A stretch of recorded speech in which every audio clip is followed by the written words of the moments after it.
Welcome back! Today I'm making my dad's special meatloaf, which was always a favorite of mine when I was a kid. We might be making my dad's special meatloaf, but we're going to make my grandmother's famous mashed potatoes first. We're going to start by boiling 2.5 pounds of golden potatoes that we peeled and cut into smaller pieces. Let those boil until soft, and in the meantime, we'll prep the ground beef. In a mixing bowl, we'll combine 1 pound of Midamar's 80/20 Halal ground beef and 1 pound of Midamar's 93/7 Halal ground beef, along with half a cup of breadcrumbs. I use 2 tablespoons of McCormick hamburger seasoning, but any kind will do, half a teaspoon of black pepper, and 1 whole egg. Now we'll mix it all up until it's well combined. The hamburger seasoning I used had salt in it, but if yours doesn't, you'll want to add in 1 teaspoon of salt or more to taste. After mixing that for a bit, I decided it didn't quite look right, so I added another egg and another tablespoon of hamburger seasoning. Mix that up until it's easy to mold, then we'll bring it over to a 9x13 baking dish. Mold the meat around the casserole dish, leaving a large open cavity in the middle.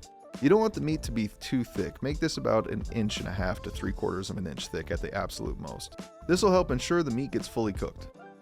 Now we'll bring in 12 ounces of freshly shredded cheddar and sprinkle that across the meat in a thin layer. Now we'll bring in some spinach and lay that out in a thin layer on top of the cheese. Continue layering these back and forth until you can't anymore. Remember, the spinach will shrink while it cooks, so you'll want to try and smash it down as much as you can. Make sure your top layer uses lots of cheese. It's mostly because it tastes great, but it also looks really nice later. Cover that with aluminum foil, then we'll bake it at 425 degrees for 20 to 25 minutes or until the meat hits 160 degrees in the thickest point.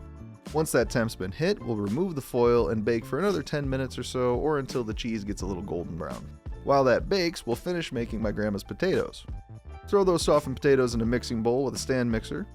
Now we'll add 1 7.5 ounce tub of chive and onion cream cheese and 1 tablespoon of butter. Give that a good mixing until the cream cheese and the butter have been incorporated. This time I decided to add about a tablespoon of whole milk to make the potatoes a little more creamy, but this is optional. Sometimes it's nice to have a thick mashed potato.